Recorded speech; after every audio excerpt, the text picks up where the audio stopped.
Ang tingin ko po sa korupsyon ay something na very personal. Ang pagiging ina at paglaban sa korupsyon ay may pagkakahawig. Hindi ka pwedeng mapagod. Hindi ka pwedeng mapagod bilang ina.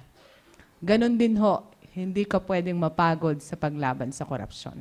To be honest, dalawang bagay lang ho ang hindi nakakapagpatulog sa akin. Actually, kagabi hindi ho ako nakatulog. Kasi I'm trying to think kung ano yung ile-lecture ko sa inyo. Isa yon, pag nagle-lecture ako on public, kasi lagi po ako nagtitraining para po sa mga NGOs who wanted to fight corruption. Ako po yung nagbibigay ng training. So isa yon. Pangalawa ho, kapag nagwi-witness po ako on the many cases that I filed against the many corrupt government officials. The latest of which is on the case that I filed against General Garcia. No? So, yun po yung dalawang bagay na hindi ako nakakatulog. Bakit po ako hindi nakakatulog? Una, pag magwi-witness po ako, natatakot po ako na baka dahil sa akin testimony, matalo yung kaso. Pangalawa, napakahirap pong magpahayag ng katotohanan. No? Yun po yung nakakapagtaka.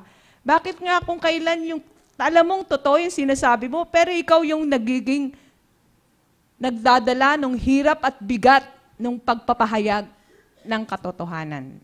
Ganon din po siguro yung nangyayari sa kasalukuyan. What is corruption? Pero ipa-flash ko lang po yan dyan sa slide.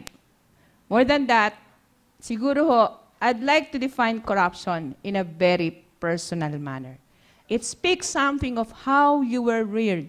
Paano ka pinalaki ng iyong magulang. Naunawaan ko po yung salitang korupsyon sapagkat ako po ay isang galing sa pamilyang mahirap. Ang aking pong ama ay isang pulis. Ang aking pong ina ay ordinaryong may bahay. Malaki pong tuwa ng aking tatay nung nakapagpatapos kami ng isang guro or teacher. Pero doon po sa aming probinsya, sa malayong lugar ng Quezon, hindi ho basta-basta yung nakagraduate ka na ay makakakuha ka agad ng trabaho. Kailangan daw pong magregalo doon sa superintendent. So at the age of 5, I know what is corruption. For me, corruption is bribery. Because I know fully well that even after my parents have had difficulties in sending the eldest of us to school and after earning her diploma, still she could not land into a good job. We have to pay much para po siya makapagturo. Nagregalo po ang tatay ko, nagdala po sila ng ilang manok, ilang saging, ilang ani ng aming maliit na lupa. Ang nangyari po, ang aking kapatid ay na-destino sa isang malayong lugar dun sa amin.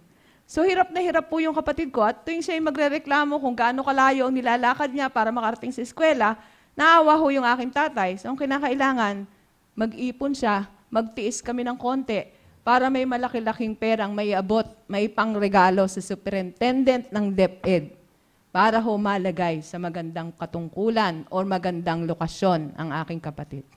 So as early as 5 years old, I learned what is corruption.